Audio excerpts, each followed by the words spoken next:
Hindi sakit ang ubo, sipon at lagnat? Opo, at hindi dapat ginagawa. Dr. Atoy Arboleda is a dedicated medical professional. A dedicated, renowned for his expertise in his commitment to healthcare and patient well-being. Has earned him admiration and respect within his community and beyond. Inumin ngayon ng paracetamol, pasisingawin yung lagnat. Kaya pag nagparacetamol, Pag nilalagnat ba ang sanggol, dapat paliguan? dapat to. Ang mga tao, ang belief ngayon, kailangan mo ng mga synthetic drug for you to actually heal yourself. Yun yung wrong perception na gusto kong iayos. Ano ba ang topic natin? That the real wealth is health. Minsan ang tao walang sakit pero ang nasa isip niya nagkakasakit siya, so natutuluyan. Pag niyaya mo, kain na tayo, wala akong gan. O ba't di ka makatulog? Nag-iisip ako. Alam mo kinamatay? Puyat at gutom. Nagugulat ako, elementary, nakakapagsalita na ng word na stress. Oh, really? So ikaw ang pumipili ng stress mo. Whatever your brain believes, body will achieve.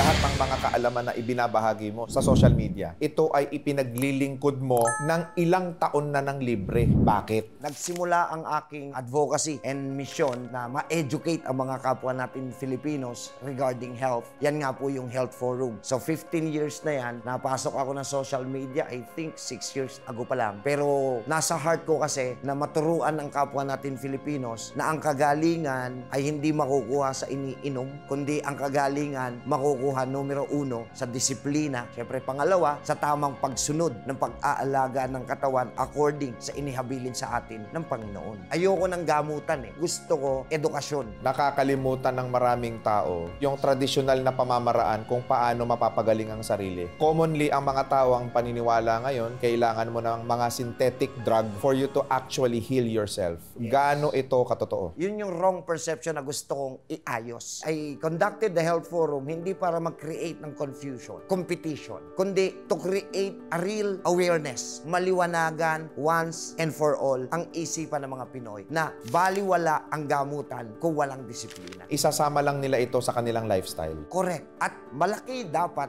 yung babaguhin. Kasi saan ba nagsisimula ang sakit? Maraming maling paniniwala. Pagkain, stress, Tulog. they are all factors but not the main reason. The real reason kung ba't nagkakasakit ang katawan, may mga nakalimutan tayo na gawin dati na hinihingi ng katawan natin. Katulad niyan, sabi nga natin, na-advance na ang panahon ngayon. Masyado ng maganda ang teknolohiya. Hindi ko makakalimutan ang turo ng lola ko eh. Apo, mapalad kayo kasi may service ka. Ako, kailangan kong maglakad ng 3 kilometro makarating lang sa eskwelahan. And then, right now, I'm realizing, mali. Mas maganda ang ginawa ng lola ko dahil active yung katawan niya, hindi nakaupo. Ang iba, tinitignan niya na misfortunate sila. Yun pala, beneficial pala ito. Para sa kalusugan, in the long run. Tayo, sa kabilang kanto lang pupunta para may bilhin, nakasakay pa sa tri-bike. Nandun yung katamaran. Nawawala na yung activity na kailangan ng katawan para yung buong sistema ng katawan natin mag-circulate properly. Gusto kong maturuan yung kapwa ko Filipinos na ma-educate. Meron tayong 7 doctors eh. Maraming mga nasa medical field ngayon, tinitignan nila ang naturopathic doctor as Dr. Quack-Quack. Hindi po nagkaroon ng naturopathy courses para po kalabanin ang medical. Actually, naturopathy medicine nga po siya. So it is another modality of medicine in which tinuturo lang talaga natin sa pasyente natin natural healing way of our own human body. May Republic Act po tayo sa Pilipinas eh. Republic Act 8423. Pinasa po ito ni Dr. Senator Juan Flavier. Ito po yung tama law. Traditional and Alternative Medicine Act of 1997 in which kinreate po ang alternative hindi po bilang replacement kundi dapat po integrated ang natural, ang herbal, ang food supplement, hindi po replacement sa gamot. Kaya siya no therapeutic claim. Yes, bossing. Kung makikita po nila yung mga commercials, nakasulat doon, no, pag bibili kayo ng food supplement,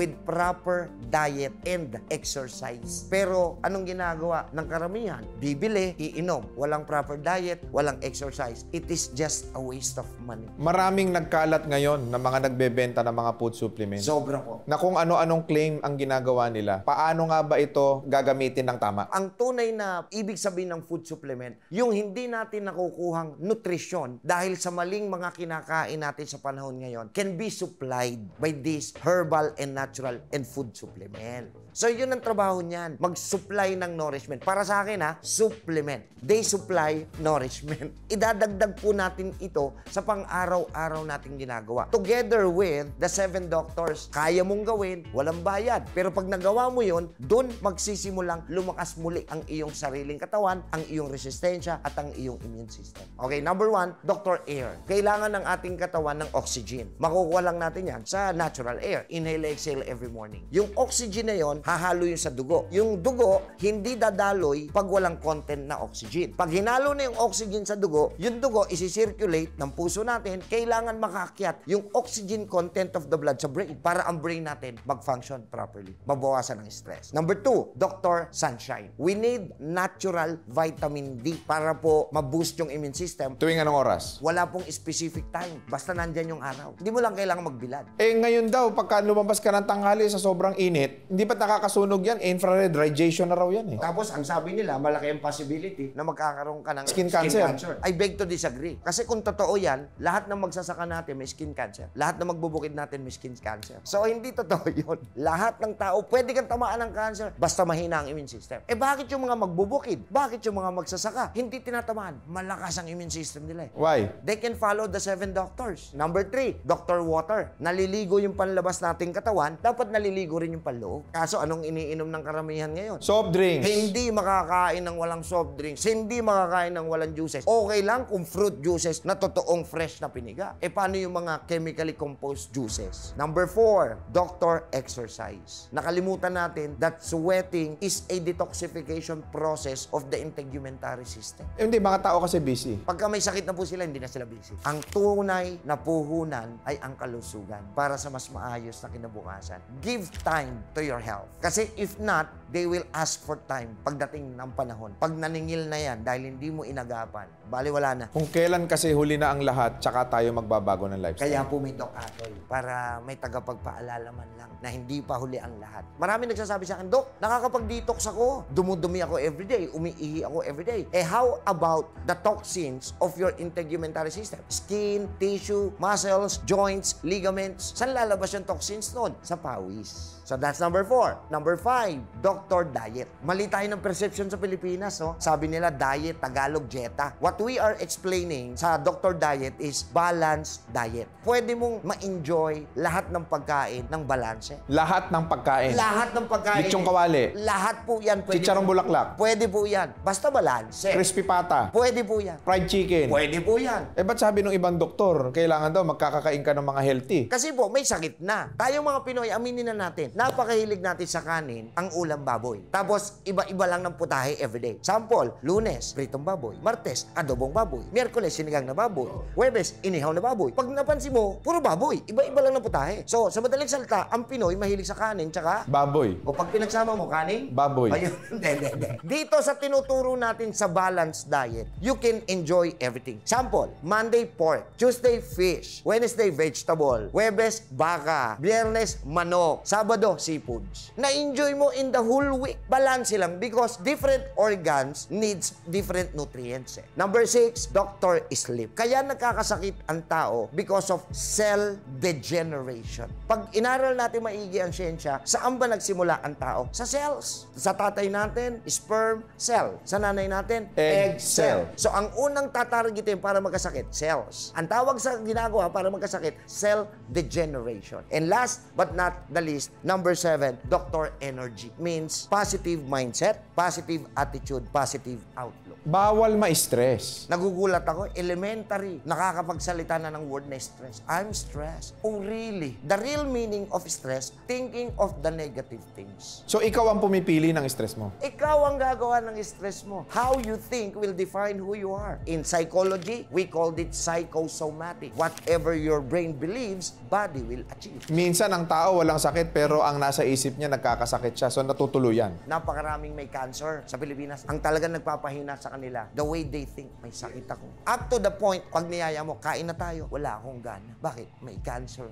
O ba't di ka makatulog? Nag-iisip ako, bakit? May cancer ako. Alam mo kinamatay? Hindi cancer. Puyat at gutom. Kahit wala ka sakit, mamamatay ka niyan. Meron ngayon na nakikinig at nanonood ng video na ito, dadalhin na siya sa ospital dahil siya ay may sakit sa puso. Ano ang pwede mong maipayo sa kanya upang sa ganun ay hindi na siya ma-stress at magkaroon ng anxiety sa kung ano man ang pwedeng mangyari sa kanya? I really wanted to know the diagnosis first. Pero kung emergency cases, that's why meron tayong emergency room. Pero kung ikaw man ay pasyente may sakit ngayon, huwag mo masyadong isipin yung iyong sakit. The easiest way to handle sicknesses is don't panic. Walang dahilan para magpanik. Maraming namamatay dahil sa pagpapanik. So relax. Relax. Yes. And then, pag uwi mo ngayon sa bahay, may mga inireseta sa yung gamot na kailangan mong i-take. Kasabay nun, ano ang kailangan kong gawin? Diyan na papasok yung 7 Doctors of Discipline. Kung kakayanin mo na, umpisahan mo na. And then, right after the health forum, yung mga umatin na pasyente, binibigyan kong guidelines. Nililinaw ko, there is no one product that can cure it all. It will never happen. Gusto ng Panginoon talaga balansyado. Kaya yung mga nagpo-promote na, itong product na to, lahat ng sakit covered na. Wala yung kalokohan. Ibig sabihin, ang mga food supplement nila, wala rin kwenta. Kung walang tamang programa. Kung walang programa. Ito, samantalahin ko na. Maraming kumukuha ng video ko, nagnanakaw ng video ko. Wala ho akong ine-endorse na produktong isa. Ang itinuturo kong maigi, disiplina, kasama po yung nutritional guidelines. Okay. Ako naman ay may high blood. Napakataas ng presyon ko araw-araw. Ano ang pinakamabisang gagawin ko? Maliban sa 7 Doctors, pinakamaganda po dyan, saging at sili. Saging at sili? Yes. Siling labuyo, dinikdik, ipasok mo rin sa saging. Kainin. Bababa po kagad ang presyon mo, marirelax ka. Kahit anong saging, mababawasan po yung palpitation. Yung sili po, magbibigay ng vasodilation effect. When we say vaso, yung mga gamot for hypertension or high blood pressure is vasodilators. When you hear the word vaso, yan po ay scientific name ng veins. Dilator means buka. So, pag uminom ka ng gamot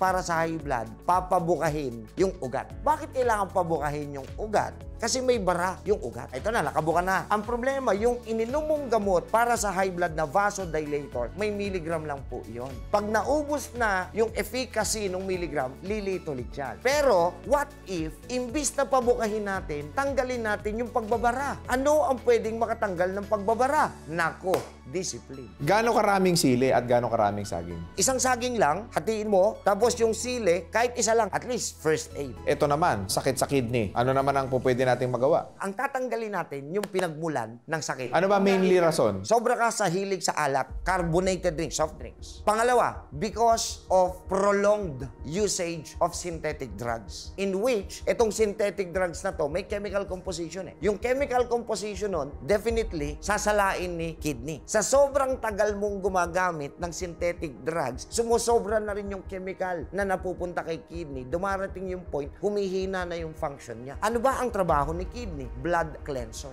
blood filtration. Dok, nagagamot ba kidney? The answer is no. Paano mo gagamutin? When we say gamot, ang gamot may chemical o wala? Meron. Pag uminom ka na may chemical, sino dapat sasala ng chemical? Kidney. O paano mo siya gagamutin? So, Dok, habang buhay na sakit si kidney? Yes, kung gagamutin. Pero, marirepair pa ba si kidney? Sabi ng siyensya, irreversible. Pero with God, nothing is impossible. Paano? Disiplina. 7 Doctors. Kaso nga lang, may mga sakit kasi na hindi pwede masyado maraming tubig. Specifically, RHD or rheumatic heart disease, CKD, may pleural effusion, may pericardial effusion, may ascites, may edema. Itong mga to, hindi pwede rin sa doctor water na kailangan 8 to 10 glasses of water. Itong mga to, 1 liter lang. Paano gagawin natin kay kidney para siya ay ma-repair ulit? Number 1, through discipline. Number 2, we supply them nutrients. Pag nasupplyan natin ng tamang nutrisyon si kidney, pwede ba siya makarecover? Yes. Ano bang nutrisyon ang kailangan ng kidney? May programa po na susundin. Isa pang common, Doc, liver. Pag sinabing liver, the usual culprit para masira yan, yung alak.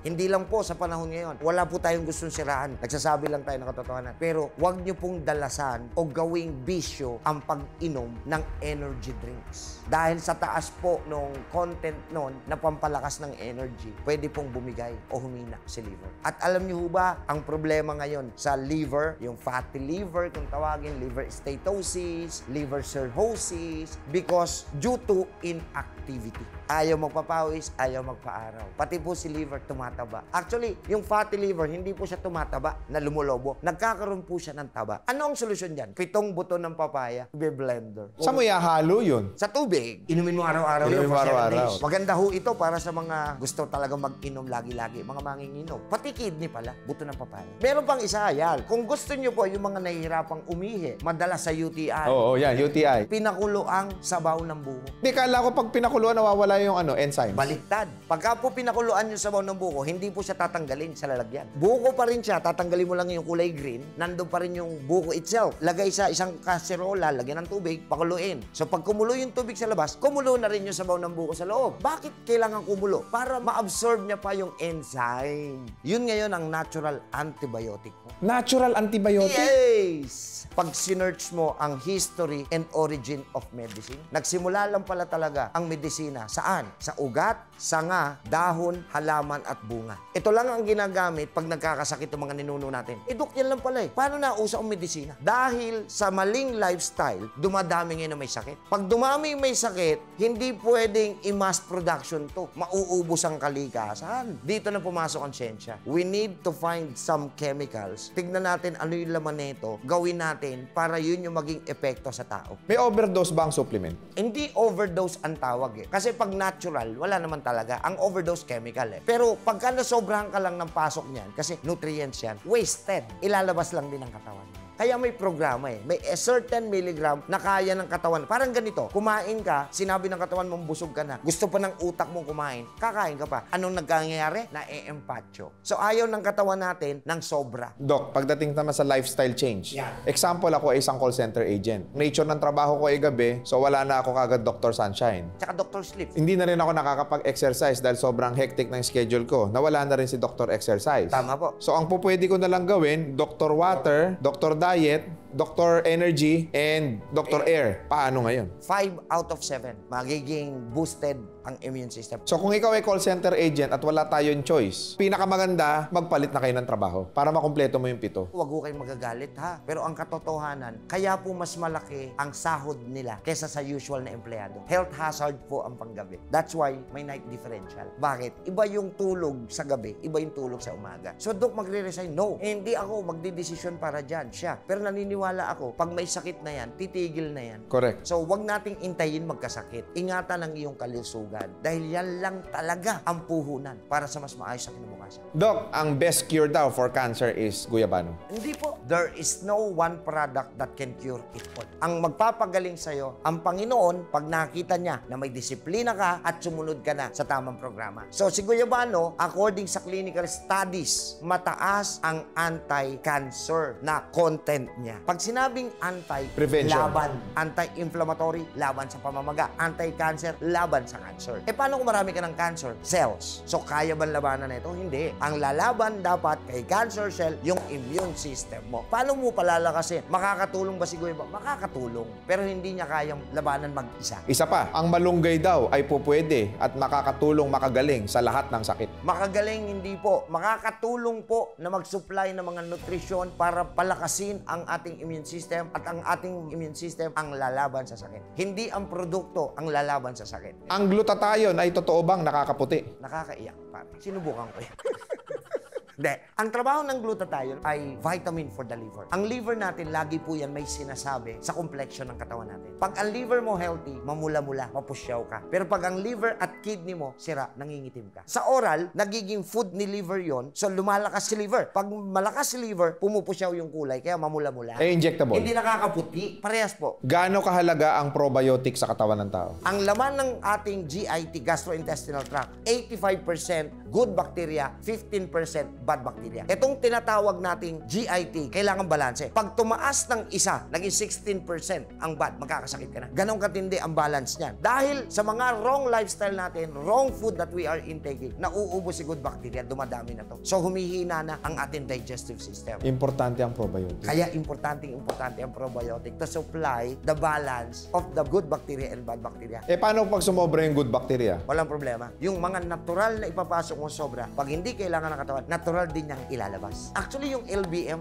hindi dapat ginagamot yan. Ha? Bakit ba may LBM? Kasi may pumasok sa katawan mo na hindi niya kasundo. Kailangan niyang ilabas. Ang delikado lang, pagka nag-LBM, baka ma-dehydrate ka. Kaya kailangan mong mag-rehydrate. Yun yung malaking magagawa ni probiotics sa ganun. Ano ba ang mas tamang vitamin C? Sodium ascorbate or ascorbic acid? Sodium ascorbate. Bakit? Natural vitamin C siya. Hindi siya acidic. Pakinggan mo, sodium ascorbate. Yung isa, ano? Ascorbic acid. So, kung gusto mo ng vitamin C na hindi acidic, natural, sodium ascorbate. Ilang beses dapat uminom ng vitamin C sa isang araw? Depende sa pangangailangan ng katawan, depende kung may sakit na. Pero pag binasa natin yan, sa father of vitamin C, si Dr. Linus Pauling, kasi nagkaroon siya ng cancer eh. Ang sinupply niyang vitamin C, 50,000 milligram a day. Ano nangyari? Aba, humaba buhay niya. Nag-negative yung cancer niya. 50,000? Noong panahon niya yon. Kaya siya nakadiskubre ng sodium ascorbate. Siya nga ang father of vitamin C. Sa ngayon, kung wala naman ho kayong sakit, I would suggest 2 to 3 500 mg of sodium ascorbate per day. Hindi po na-overdose actually ang katawan natin sa vitamin C. Bakit? Kasi yan lang po yung hindi kayang i-reproduce ng sarili nating katawan na vitamin C. Again, kung sosobra yan, ilalabas ng katawan mo. Yeah. Ito naman, Doc, yung lagnat. Actually, hindi lang lagnat. Ang ubo, sipon at lagnat ay hindi po sakit at hindi dapat ginagamot. Hindi sakit ang ubo, sipon at lagnat? Opo, yan po ay response ng immune system to protect us to have further infection. Example, sipon. Pagka po, kasi bukas po yung ilong natin, bukas yung bibig natin, yan po yung entry point. Pagka ho may nalanghap tayo o kaya may nalunok tayo na foreign substance na hindi natural sa katawan, gagawa po yung katawan natin, yung immune system natin ng mucus. Siya yung immune system ha. Tatawag siya, may pumasok tayong foreign. Pagpadala ng isang platon na mucus, balutin yan. So babalutin, sipon na ho yun. Sa pag isininga natin o nailuwat natin, nailabas po yung foreign substance. Number 2, paano kung hindi nakalabas agad? Tatawag ulit si immune system sa defense. Uy, magpadala pa ng isang platon ng mga mucus para balutin yan. Kumapal na ngayon yung mucus. Ang tawag ngayon doon, phlegm. Yung phlegm ngayon, haharang na ngayon sa ating airways. Nakikita ngayon ni Baga, hindi ako makahinga na maayos ha. May baradong plema. Bobomba ngayon si Baga. Pag bumomba siya, ubo. Kaya may ubo. Pag binomba niya para makalabas yung plema na bumalot sa foreign substance, hindi pa rin kinaya. Sabi ng immune system, sunugin na yan. Ay, eto na. Kaya nilalagnat. Gagawa ngayon ng hot temperature yung katawan natin to burn the bacteria or the foreign substance na pumasok sa katawan. So, wag lang lalagpas ng 40 kasi pag lumagpas ng 40, ang tawag doon convulsion di ba? So, kung mapapansin mo, yung mga babies, pag nilagnat po yan, kahit dalhin nyo sa mga pedya, sa doktor, hindi pinainom ng gamot. Anong ginagawa? Kino-cold compress. Nilalagyan ng malamig dito sa kilikili at saka sa singit. Bakit? Just to keep the warm inside, hindi sumingaw. Ang masaklap, may lagnat. Paiinumin ngayon ng paracetamol. Anong gagawin ni paracetamol? Pasisingawin yung lagnat. Kaya pag nagparacetamol, pinapawisan tayo. Kasi sumingaw yung init. Ang tanong, natanggal ba yung foreign substance? Babalik ulit yun. Magkukwas na ngayon ng infection yon,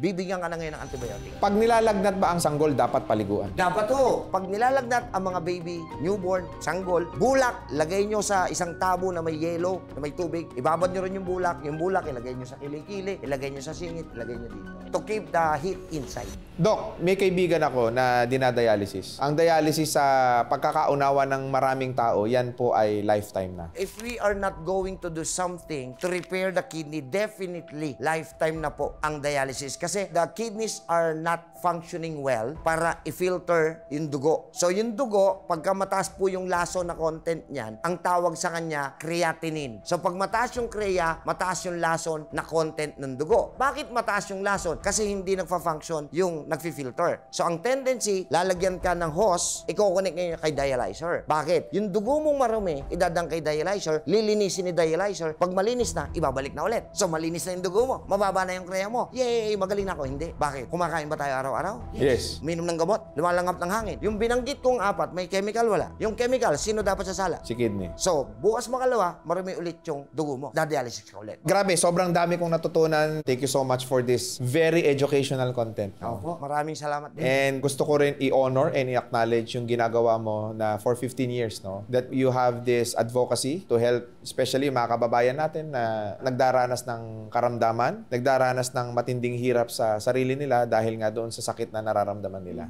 probably you can promote and you may shout out somebody that is so important to you. First and foremost, I would like really to praise and thank God for this opportunity na ipinagkaloob sa akin. Pangalawa, Boss RDR. Pangatlo, sa mga kasamahan ko sa inumpisahan natin pagmimisyon, sa management po ng Zenergia na nagbigay ng buong pagtitiwala sa aking mission at advocacy sa pangunguna ng aming chairman of the board kay Boss Jojo, kay Boss Dennis, Boss John, Boss Al, Boss Chufer, Boss Jack, and Boss Vic. Maraming salamat dahil kung wala kayo sa likod ko, wala ring Doc Atoy na kakayaning makapaglingkod ng ganitong karaming taon, ng ganitong karaming pasyente. Sa mga gusto po na makinig ng ating educational program na Health Forum, meron po tayong free Health Forum with free consultation also every Tuesdays and Saturdays. Nagaganap po yan sa ating building, sa auditorium natin, 112 Building, West Avenue, Barangay Phil-Am, Quezon City, Tuesdays and Saturdays, 11 a.m. You can watch it also live sa Facebook, YouTube, at saka TikTok. Paalala lang, ang ating official Facebook, YouTube, at TikTok pages ay Health Forum with Doc Atoy. Kapag nag-undergo ng program at may sakit na, ano ang assurance na gagaling sila? Wala po. Sa lahat po ng aspeto ng buhay natin, walang assurance. The only assurance we can get ay coming from the Lord. Even in hospital, even those who are undergoing chemotherapy, radiation, surgery, and anything, wala pong assurance. That's why, in any hospital, may pinapipirma po ng waiver. Magdidepende po tayo lagi how your body will respond to the treatment program that we are giving you. The question will always be, if you follow the 7 doctors of discipline, will your body respond positively? I think the answer is yes. Once again, to God be the glory, Boss RDR, isa kang pagpapala. Hindi lamang po sa akin dahil ikaw ang ginamit ng Panginoon na daluyan ng pagpapala para mapalawak pa po ang aking pagmimisyon. Maraming salamat sa iyo, Doc. Again, marami tayong natutunan mga boss. Pero ito lang yan hindi kayo gagaling. Kailangan nyo po na magkaroon talaga ng tamang disiplina at tamang programa. So sa lahat ng interesado ay hinihikayat ko kayong lahat na umattend sa Health Forum at pumunta sa kanilang opisina upang sa ganon, kung meron ka nararamdamang karamdaman, meron kang nararamdaman na hindi maganda sa iyong katawan, at least kahit papano makapagkonsulta tayo sa mga profesional kagaya ni Doc Atoy, no? Makapunta kayo doon para naman sa mas natural na pamamaraan upang makatulong ito sa nararamdaman natin o karamdaman natin. Please do subscribe and click that notification bell para lagi kayong updated sa ating mga future videos. And also do not forget to follow us on Facebook, TikTok, and Instagram. And available na rin po si Boss RDR sa Spotify at PTB4. Muli, maraming salamat and God bless sa inyong lahat. RDR Talk, Linggo, alas 5:15 ng hapon sa PTV.